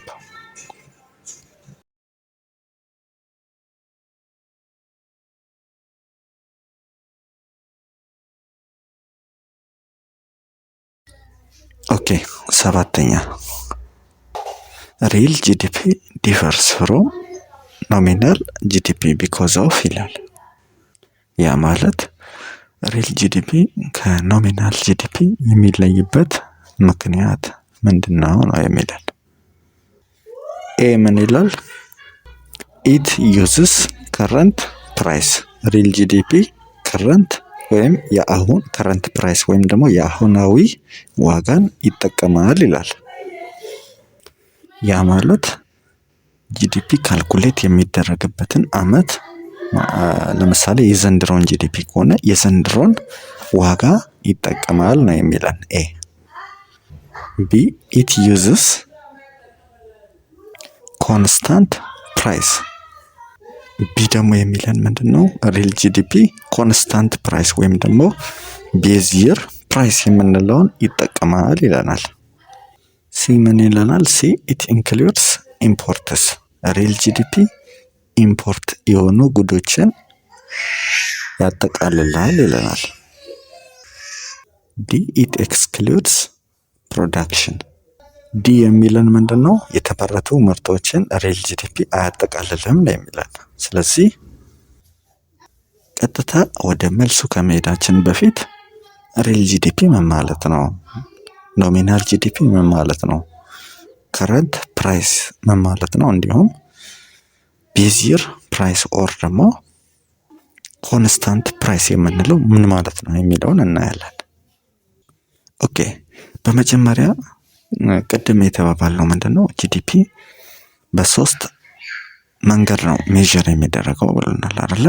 አንደኛ በፕሮዳክሽን ኦር በአውትፑት አፕሮች የምንለው፣ ሁለተኛ በኢንካም አፕሮች ሲሆን፣ ሶስተኛ ደግሞ በኤክስፔንዲቸር አፕሮች ጂዲፒ ሜዥር ይደረጋል ብለናል። አሁን በፕሮዳክሽን አፕሮች ጊዜ ጂዲፒ ሜዥር የሚደረገው ምንድነው? ያለቀላቸው የተመረቱ ምርቶች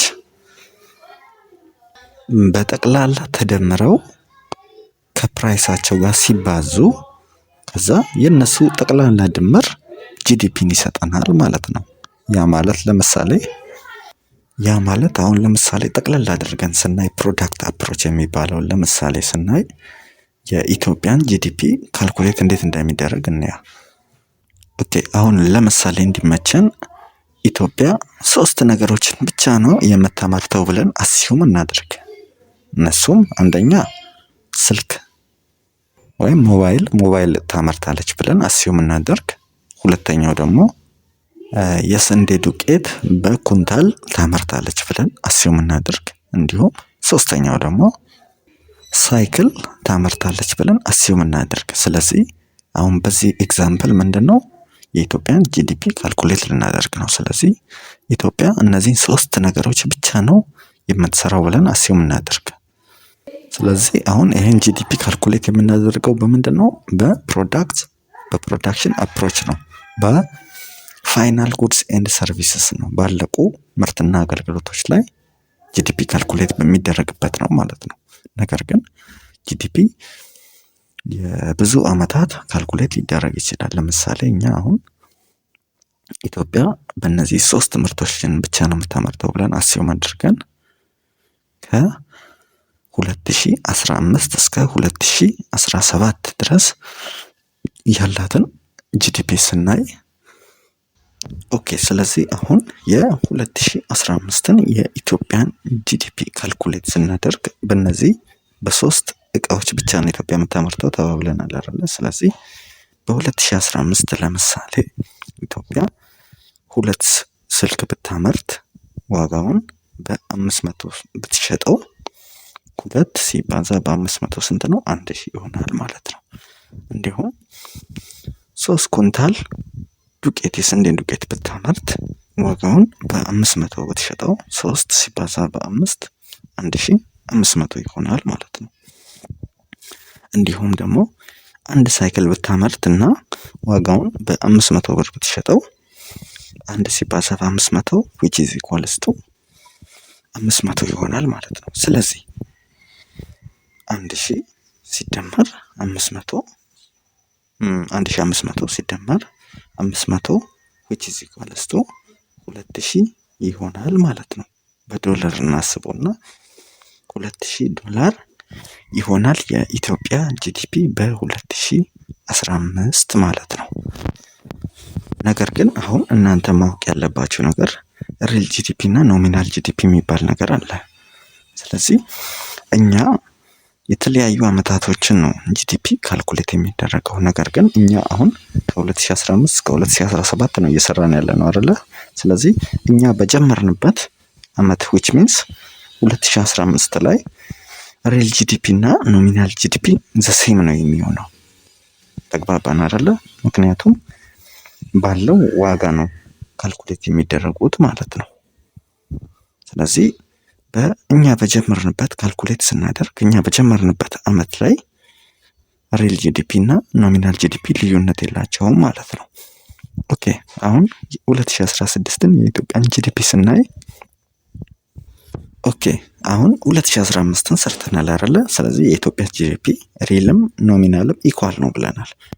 እኛ የጀመርንበት ካልኩሌት የምናደርግበት ሁሌ የጀመርንበት አመት ላይ ሪል እና ኖሚናል ጂዲፒ አንድ አይነት ነው ብለናል። ነገር ግን የ2016ን ጂዲፒ ስንሰራ የኢትዮጵያን ሪል ኤንድ ኖሚናል ብለን በሁለት እንከፍለዋለን። አንደኛ ኖሚናሉን ስንሰራ ለምሳሌ ኢትዮጵያ 2 ስልክ አመረተች፣ እንደ ቅድሙ 2 ስልክ አመረተች። ነገር ግን ዋጋውን በ1000 ብር ነው የተሸጠው። 3 ማዳበሪያ ስንዴ አመረተች፣ እንደ ቅድሙ ነው። ምርት ብዙም አላመረተችም ብለን አስዩም እናድርግ። ነገር ግን የተሸጠው 1000 ብር ነው። የቅድሞቹ 500 ብር ነው ሲሸጡ የነበሩት። እንዲሁም አንድ ሳይክል ብቻ ነው እንደ ቅድሙ ያመረተችው። ነገር ግን ዋጋው በ1000 ብር ተሸጠ ማለት ነው። ስለዚህ የዚህ ቶታሉ 2 ሲባዛ 1000 2000 ይሆናል። 3 ኪሎ የ3 ማዳበሪያ ዱቄት ዋጋው 3 ስለተመረተ 3 ሲባዛ በ1000 3000 ይሆናል። እንዲሁም የሳይክሉ አንድ ሳይክል ሲባዛ በ1000 ብር 1000 ይሆናል ማለት ነው። ስለዚህ ይሄ ድምሩ ስንት ይሆናል? 6000 ይሆናል ማለት ነው። ኦኬ አሁን የኢትዮጵያ ጂዲፒ ከቅድሙ አንፃር ሲታይ በጣም ጨምሯል። ምክንያቱም የቅድሙ ስንት ነበረ? 2000 ነበረ። ይሄኛው ግን 6000 ሆኗል ማለት ነው። ነገር ግን ይሄ ጭማሪ ይሄ ጂዲፒ አንዳንድ ምንድነው ጂዲፒ ሜዥር የሚደረገው ዋናኛው ምንድነው? የአንድ ሀገርን እድገት ለማሳየት ነው አይደለ? የጂዲፒ ቁጥሩ ሲጨምር አንድ ሀገር በዚህ ያክል አድጋለች ይባላል። ስለዚህ ከቅድሙ አንፃር ጂዲፒውን ስናየው በጣም አድጓል፣ ጨምሯል ማለት ነው። ያ ማለት ግን የኢትዮጵያ ጂዲፒ ጨመረ ማለት ኢትዮጵያ በትክክል አድጋለች ማለት አይደለም። ምክንያቱም ከቅድሙ አንፃር ስናየው የተመረቱ ምርቶች እኩል ናቸው። ስልኩ 2015ም 2016ም 2 ነው የተመረተው። ዱቄቱም እንደዛ 3 ነው። ሳይክሉም እንደዛ አንዳንድ ነው። ነገር ግን ጭማሪ ያሳየው የዋጋ ጭማሪ ነው ልዩነቱን ይህን እንዲያመጣ ያደረገው ማለት ነው። ስለዚህ ጂዲፒ ትክክለኛ የኢኮኖሚ ሜዥር ማድረጊያ አይደለም ማለት ነው። ይሄ የኢትዮጵያን ጂዲፒ ከፍ እንዲል ያደረገው የዋጋ መጨመር እንጂ የምርት ማደግ፣ የቴክኖሎጂ መስፋፋት፣ የሀገሪቷን እድገት አያሳይም። ይሄ የሚያሳየው በሀገሪቷ ላይ ኢንፍሌሽን በመኖሩ ምክንያት ነው ጂዲፒዋ ሊጨምር የቻለው ማለት ነው። ስለዚህ ይሄኛውን ምን እንለዋለን? ኢትዝ ኖሚናል ጂዲፒ ይባላል። በአሁናዊ ዋጋ የተመረቱ ምርቶች ካልኩሌት ሲደረጉ ኢትዝ ኖሚናል ጂዲፒ ይባላል። ይሄኛው በከረንት ፕራይስ ነው፣ በዛሬ ዋጋ። ስለዚህ ኖሚናል ጂዲፒ ማለት በአሁናዊ ዋጋ የዘንድሮን ጂዲፒ ስናሰላ የዘንድሮ የተመረቱ ምርቶች በዘንድሮ ዋጋ ሲተመኑ ኢትስ ኖሚናል ጂዲፒ ይባላል ማለት ነው። ነገር ግን በኖሚናል ጂዲፒ ካልኩሌት የተደረገ ጂዲፒ ቁጥሩ በጣም ብዙ ሊሆን ይችላል። ስለዚህ ቁጥሩ በጣም ጨመረ ማለት የጂዲፒያችን ጨመረ ማለት እድገት መጥቷል ብቻ አይደለም ማለት ነው። በኢንፍሌሽን ምክንያት የተመረቱ ምርቶች ከአምናው አንፃር አንድ አይነት ሆኖም ቁጥሩ ሊጨምር ይችላል፣ የዋጋ ጭማሪ በማሳየቱ የተነሳ ማለት ነው። ስለዚህ ኖሚናል ጂዲፒ በአሁናዊ ዋጋ የአሁን የተመረቱ ምርቶች የዘንድሮ የተመረቱ ምርቶች በዘንድሮ ዋጋ ካልኩሌት ሲደረግ ኢትስ ኖሚናል ጂዲፒ ይባላል ማለት ነው፣ በከረንት ፕራይስ። ነገር ግን የ2016ን ጂዲፒ በሪል ጂዲፒ ስንሰራው እንዴት ነው የሚሆነው? ስለዚህ የ2016 ላይ ምን ተባብለናል? ለምሳሌ ነው 2 ሞባይል ስልኮችን ያመረተችው ብለናል። 3 ማዳበሪያ ዱቄት ነው የተመረተው ብለናል። እንዲሁም 1 ሳይክል ነው የተመረተው ብለናል። ነገር ግን ሪል ጂዲፒን ካልኩሌት ስናደርግ የ2016ን ለማድረግ ስንል በሪል ጂዲፒ ጊዜ የአምና ዋጋን ነው የምንጠቀመው ማለት ነው። ገባችሁ? የ2000 የአሁን ምርትን ካልኩሌት የምናደርገው በባለፈው አመት ዋጋ ነው ካልኩሌት የምናደርገው ማለት ነው። ያ ማለት የ2016 ላይ የተመረቱ ምርቶች በምን ዋጋ ነው የሚባዙት? በ2015 በወጣላቸው ዋጋ ነው ካልኩሌት የሚደረጉት ማለት ነው። ያ ማለት ሪል ጂዲፒ ይባላል ማለት ነው። ስለዚህ 2016ን ስናይ ሁለት ስልክ ሲባዛ በ500 የአምናውን ዋጋ ነው የምንጠቀመው ማለት ነው። እንዲሁም 3 ማዳበሪያ ዱቄት ሲባዛ በአምናው ዋጋ ያ ማለት በ500፣ እንዲሁም 1 ሳይክል ሲባዛ በአምናው ዋጋ which means 500። ስለዚህ ጂዲፒው 2000 ይሆናል ማለት ነው።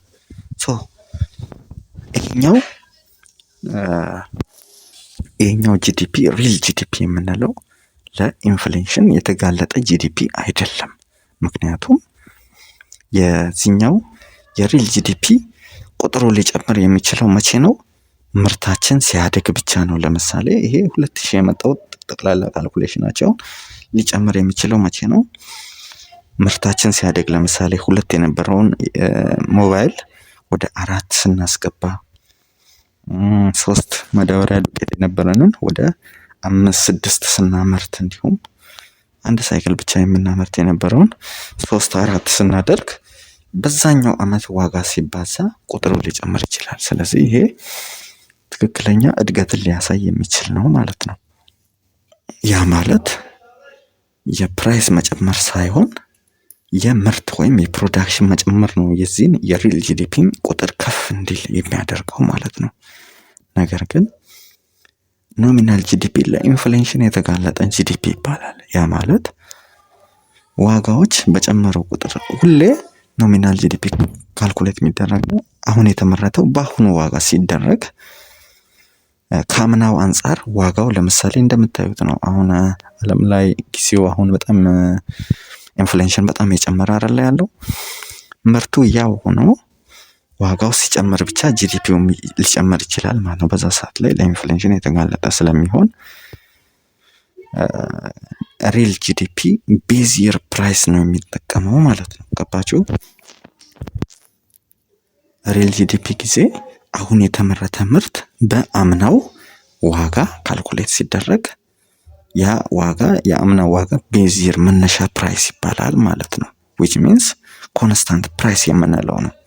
ስለዚህ ኖሚናል ሪል ጂዲፒ ካልኩሌት የሚደረገው በቤዝ ይር ፕራይስ ወይም ደግሞ በኮንስታንት ፕራይስ ሲሆን ኖሚናል ጂዲፒ ደግሞ በከረንት በአሁናዊ ፕራይስ ነው የሚተመነው ማለት ነው። ስለዚህ በአሁናዊ ፕራይስ ሲተመን ኢንፍሌሽን ሊኖር ስለሚችል ቁጥሩ በጣም የተጋነነ ጂዲፒው ትልቅ ሊሆን ይችላል ማለት ነው።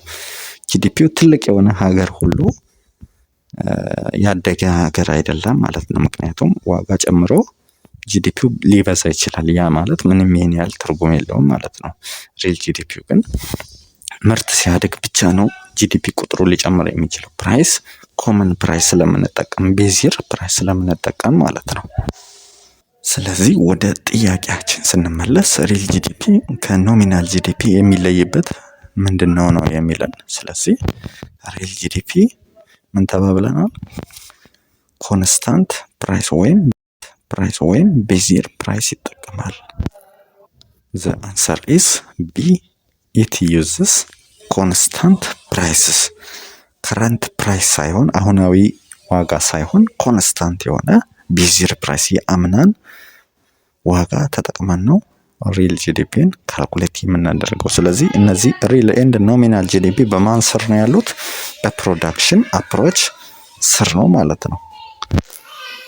ኦኬ ጥያቄ ቁጥር 8 ስናይ ኢኮኖሚክ ግሮዝ ሚንስ ዳሽ። የኢኮኖሚ እድገት ምን ማለት ነው? ኤ ኢንክሪዝ ኢን ፖፑሌሽን የህዝብ ቁጥር መጨመር የኢኮኖሚ እድገት ነው ይለናል። ቢ ኢንክሪዝ ኢን ፕሮዳክሽን ካፓሲቲ የማምረት አቅማችን ሲጨምር እድገት የኢኮኖሚ እድገት ይመጣል ይላል። ሲ ኢንክሪዝ ኢን ኢምፖርትስ ከውጭ የምናስገባው እቃዎች ሲበዙ የኢኮኖሚ እድገት ይመጣል ይለናል። ዲ ኢንክሪዝ ኢን ታክስስ በሚመረቱ ምርቶችም እንዲሁም ከውጭ በሚገቡ እቃዎች ላይ ታክስ ስንጥል የኢኮኖሚክ ግሮዝ ይመጣል ይለናል። ስለዚህ መልስ ሊሆን የሚችለው የትኛው ነው? መልስ የሚሆነው ቢ ኢንክሪዝ ኢን ፕሮዳክሽን ካፓሲቲ። ምክንያቱም እድገት ሊመጣ የሚችለው ወይም እድገት የተያያዘው ከምርት ጋር ነው ማለት ነው። የአንድ ሀገር ኢኮኖሚ ዲፔንድ የሚሆነው ከምታመርተው ምርቶች አንጻር ነው። የህዝብ ቁጥር መጨመር ወይም ኤ ኢንክሪዝ ኢን ፖፑሌሽን አለ። የህዝብ ቁጥር መጨመር ኢኮኖሚ ሳያድግ የህዝብ ቁጥር መጨመር እንደውም መልሶ ወደ ውድቀት ነው የሚከተል ማለት ነው። ምክንያቱም ሪሶርሶች ስኬርስ ናቸው እንደሚታወቁት። ስለዚህ ዲማንዳቸው ከጨመረ ወይም ለስኬርስ ስለሆኑ ሪሶርሶች ያለን ፍላጎቶችን ሲጨምሩ ኢኮኖሚ እየተዳከመ ይሄዳል ማለት ነው። ስለዚህ የህዝብ ቁጥር መጨመር ኢኮኖሚው እስካልጨመረ ድረስ ጉዳት ነው ማለት ነው። ኢንክሪዝ ኢን ኢምፖርት ደግሞ ከውጭ የምናስገባው እቃዎች በጨመሩ ቁጥር ትሬድ ኦፍ ባላንሳችን ወደ ኔጌቲቭ ይሄዳል ማለት ነው። ያ ማለት በኢምፖርት እና በኤክስፖርት መካከል ያለው ልዩነት ወደ ኔጌቲቭ ይሄድብናል ማለት ነው። ያ ማለት አንድ ሀገር ኢኮኖሚዋ አደገ የሚባለው ቢያንስ የኤክስፖርቷ ወይም ወደ ውጭ የምትልከው ሲጨመር ኤክስፖርቷ ሲጨምር ነው። ያ ማለት ኢምፖርቷን መቀነስ አለባት ማለት ነው። ምክንያቱም ኤክስፖርቷ ሲጨምር ወይም ወደ ውጭ የምትልካቸው እቃዎች ሲጨምሩ በዛ ልክ ሀገሪቷ ውስጥ ብዙ ምርት እየተመረተ ነው ማለት ነው አይደለ? ብዙ ምርት ሲመረት ነው ወደ ውጭ የሚሸጠው። ስለዚህ ብዙ ምርት እየተመረተ ነው ማለት ወደ ውጭ ብዙ እየሸጠች ነው ማለት ነው። ስለዚህ ኤክስፖርቷ ሲጨምር ወደ ውጭ ብዙ እቃዎችን መላክ ስትጀምር እቃዎችን በሰጠችው ልክ ገቢ ትቀበላለች ማለት ነው። ገቢዋም ያድጋል ማለት ነው። የውጭ ምንዛሬ በዶላር ስለሚሸጥ ገቢው ለብዙ ሀገራቶች ኤክስፖርት ስታደርግ ብዙ ዶላሮችን ወደ ሀገሯ ውስጥ ታስገባለች ማለት ነው። ኤክስፖርት ማለት እቃ መሸጥ ማለት ነው ወደ ውጭ። ስለዚህ እቃ ብዙ በሸጥን ቁጥር ብዙ ገቢ እያገኘን እንሄዳለን ማለት ነው። ነገር ግን ኢምፖርት በጣም የምናደርግ ከሆነ እኛ ገዢ ነው የምንሆነው ማለት ነው። ከውጭ ወደ እኛ እቃዎች በገቡ ቁጥር ለእቃዎች ብዙ ክፍያዎችን እንከፍላለን ማለት ነው። ስለዚህ የኢምፖርት መጨመር የኢኮኖሚ እድገትን አያሳይም ማለት ነው። ኢኮኖሚ ኤክስፖርት ሲጨምር ነው ኢኮኖሚ እያደገ ነው የሚባለው። ምክንያቱም ብዙ ምርት ይመረታል፣ ወደ ውጭ ብዙ ይሸጣል ማለት ነው። በዛ ሰዓት ላይ ገቢ ተቀባይ ነው የምንሆነው። ኢምፖርት ሲደረግ ግን እኛ ከፋዮች ነን ማለት ነው። እንዲሁም ኢንክሪዝ ኢን ታክስ ወይም ደግሞ በሚመረቱ እቃዎች ላይ ታክስ መጨመር ኢኮኖሚ እድገትን ሊያመጣ አይችልም ማለት ነው። ያ ማለት ለምሳሌ እናንተ የሆነ ምርት የምታመርቱ አምራቾች ብትሆኑና እንዲሁም ነጋዴዎችን ብትሆኑ ብዙ ታክስ ቢጣልባችሁ ያንን ስራ የመቀጠል እንትናችሁ እየቀነሰ ይሄዳል ማለት ነው። ምክንያቱም ከምትሰሩት በላይ ብዙ የምትከፍሉ ከሆነ ያን ስራ ኦልሬዲ ልተውት ትችላላችሁ። ስለዚህ ታክስ በዜጎች ላይ ብዙ በተጣለ ቁጥር ሰዎች ምርቶችን ለመስራት ስራን ለመስራት ብዙ ሞቲቭ አይኖራቸውም። ምክንያቱም ክፍያው ብዙ ስለሚሆንባቸው ከገበያቸው አንፃር አይተውት ያንን ስራ ሊተው ይችላሉ ማለት ነው። በዛ ሰዓት ላይ ስራ ሲተው ደግሞ ምርቶች ይቀንሳሉ፣ ኢኮኖሚ እየተዳከመ ይሄዳል ማለት ነው። ስለዚህ ይሄ መልስ ሊሆን አይችልም። መልሱ ምንድነው? ኢንክሪዝ ኢን ፕሮዳክሽን ካፓሲቲ የምርታማነት አቅምን ማሳደግ ማለት ነው። ኦኬ 9ኛ ጥያቄ ኢንፍሌሽን ሚንስ ዳሽ ኢንፍሌሽን ማለት ምን ማለት ነው የሚለን። ኤ ፎሊንግ ፕራይስ የዋጋ መቀነስ ሲኖር። ቢ ራይዚንግ ጀነራል ፕራይስ ሌቭል ጠቅላላ ዋጋ እየጨመረ ሲሄድ። ሲ ኮንስታንት ፕራይስ ባለበት ሲቆም ሳይጨምርም ሳይቀንስም ማለት ነው።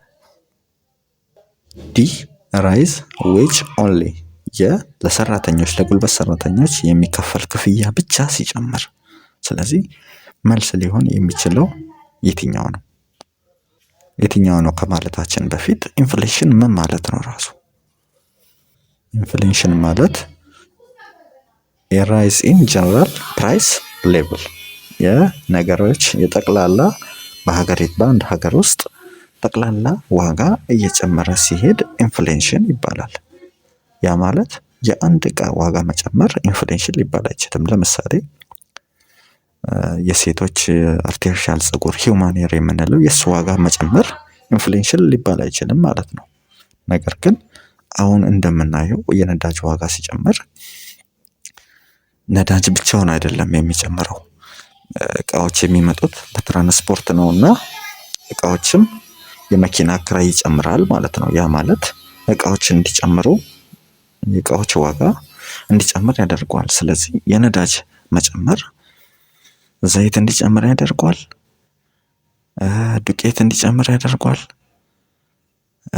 ሸቀጥ ሱቆች ውስጥ የሚገቡ ነገሮች በሙሉ እኛ የምንጠቀምባቸው ነገሮች ሽንኩርት፣ ዘይት፣ ቲማቲም ምናምን የምንላቸው ነገሮች ሁሉ ዋጋቸው ይጨምራል። በዛ ሰዓት ላይ ኢንፍሌሽን ይባላል ማለት ነው እንጂ የአንድ የሲንግል ፕራይስ መጨመር ኢንፍሌሽን ሊባል አይችልም። ጀነራል ፕራይስ ጠቅላላ ዋጋ እየጨመረ በሚሄድ ሰዓት ላይ እሱንም ቀጣይነት ያለው ዛሬ ጨምሮ ነገ የሚቆም ሳይሆን ከዛሬ ነገ እያለ ዋጋዎች እየጨመሩ የሚሄዱ ከሆነ ኢንፍሌሽን ይባላል ማለት ነው። ስለዚህ ኤ ፎሊንግ ፕራይስ ይላል። የዋጋ መቀነስ ኢንፍሌሽን ልንለው አንችልም ማለት ነው። ስለዚህ ቢ ደግሞ ኢንክሪዚንግ ጀነራል ፕራይስ ሌቭል ነው። ይህ መልሱ ቢ ነው የሚሆነው ማለት ነው። የጠቅላላ ዋጋዎች እየጨመሩ መሄድ ኢንፍሌሽን ይባላል። ነገር ግን የዚህ ተቃራኒ የጠቅላላ ዋጋዎች እየቀነሱ መሄድ ደግሞ ዲፍሌሽን ይባላል። ሌላ ኮንሰፕት ነው ማለት ነው። ኢንፍሌሽን የዋጋ ጠቅላላ ዋጋዎች አብዛኛው እቃዎች ዋጋቸው እየጨመረ ሲሄድ ኢንፍሌሽን ሲባል፣ አብዛኛው እቃዎች ዋጋቸው ከጊዜ ወደ ጊዜ እየቀነሰ ሲሄድ ዲፍሌሽን ይባላል። ሲ ኮንስታንት ፕራይስ የምንለው ዋጋ ሳይጨምርም ሳይቀንስም ባለበት ረግቶ ሲቀመጥ ኮንስታንት ፕራይስ ይላል። ይሄ መልስ ሊሆን አይችልም። እንዲሁም ዲ ራይዚንግ ዌጅ ኦንሊ ለጉልበት ሰራተኞች የሚከፈል ክፍያ ብቻ ሲጨምር። ስለዚህ ይሄ ኢንፍሌሽን ሊሆን አይችልም። የአንድ ነገር ዋጋ ብቻ መጨመር ኢንፍሌሽን ሊያስብለው አይችልም ማለት ነው። ስለዚህ መልሱ ጀነራል ፕራይስ ኢንክሪዝ ሲያደርግ ነው። መልሱ ቢ ነው። ኦኬ 10ኛ what happens during inflation? በአንድ ሀገር ላይ ኢንፍሌሽን ሲከሰት ምን ይፈጠራል? የጠቅላላ ዋጋዎች እየጨመሩ ሲሄዱ በሀገሪቷ ላይ ምን ሊፈጠር ይችላል ማለት ነው። ኤ purchasing power increases, which means purchasing power ማለት የመግዛት አቅም የሰዎች የመግዛት አቅማቸው ይጨምራል ይላል። ቢ purchasing power decreases, የሰዎች የመግዛት አቅም ይቀንሳል ይለናል። ሲ price fall, ዋጋዎች እየቀነሱ ይሄዳሉ። ዲ output stops, የሚመረቱ ምርቶች ያቆማሉ፣ መመረታቸውን ያቆማሉ ይለናል። መልስ ሊሆን የሚችለው ምንድነው? ስለ ኢንፍሌሽን በደንብ አይተናል አይደል አሁን። ስለዚህ ከዚህ አንፃር ስታዩት መልስ ሊሆን የሚችለው የትኛው ነው?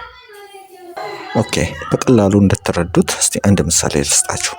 ለምሳሌ እናንተ የ10,000 ብር ደሞዝተኛ ናችሁና በየወሩ 10,000 ብር ነው የሚከፈላችሁ ብለን አስዩም እናደርግ። የተለያዩ እቃዎችን ወራዊ አስቤዛን ትገዛላችሁ አይደለ? አሁን ነጥለን ዘይትን እንያና በየወሩ 5 ሊትር ዘይት ትጠቀማላችሁ ብለን አስዩም እናደርግ እና ዘይት ዋጋው 500 ብር ነው ብለን አስዩም እናደርግ። 5 ሊትር ዘይት 500 ብር ነው። ነገር ግን በአገሪቷ ላይ ኢንፍሌሽን እየተከሰተ እየሄደ ነው አይደለ? አሁን ላይ ዘይት ጨምሯል ብቻ። ነገር ግን 500 የነበረው ዘይት 5 ሊትር ነው ሁሌ በወር የምትገዙት ተባብለናል አይደለ? ግን ደሞዛችሁም 10,000 ብር እንደሆነ ተባብለናል።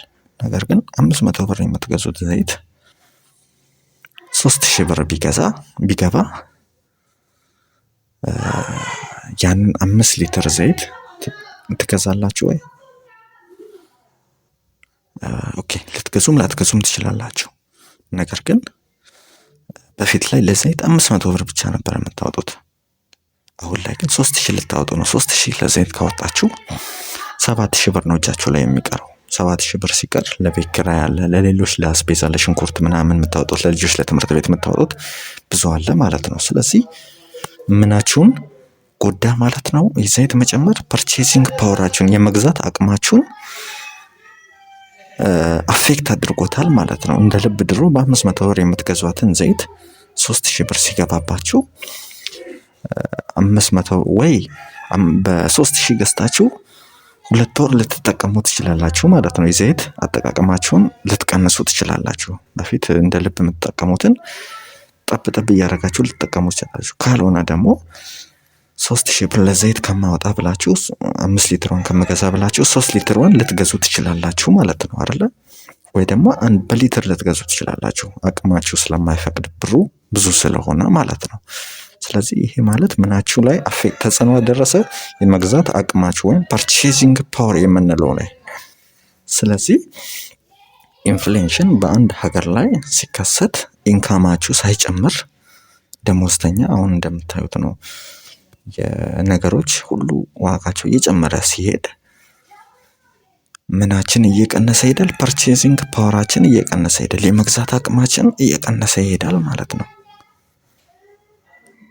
ምክንያቱም አሁን ለምሳሌ ዘይት ነሰሲቲ ነው። በቃ ወጥ ለመስራት የግድ የምንጠቀማቸው ነገሮች ዘይት አንዱ ነው። ነገር ግን አሁን ቲማቲም በዚሁ በምሳሌው በ10,000 ብር ደሞዛችሁ ቲማቲም በወር አጠቃላይ 10 ኪሎ የምትጠቀሙ ቢሆንና 10 ኪሎን በመቶ ብር የምትገዙ ቢሆንና አሁን ላይ ግን 10 ኪሎ ቲማቲም ወደ 5,000 ብር ቢሆን ላትገዙ ትችላላችሁ ማለት ነው። ስለዚህ ቲማቲምን ትታችሁ በሽንኩርት ብቻ ልትሰሩ ትችላላችሁ ማለት ነው።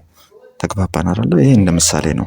ስለዚህ ምናችሁን ኢንፍሌሽን በአንድ ሀገር ላይ መኖር ፐርቼዚንግ ፓወራችንን ይቀንስብናል፣ የመግዛት አቅማችንን ይቀንስብናል ማለት ነው።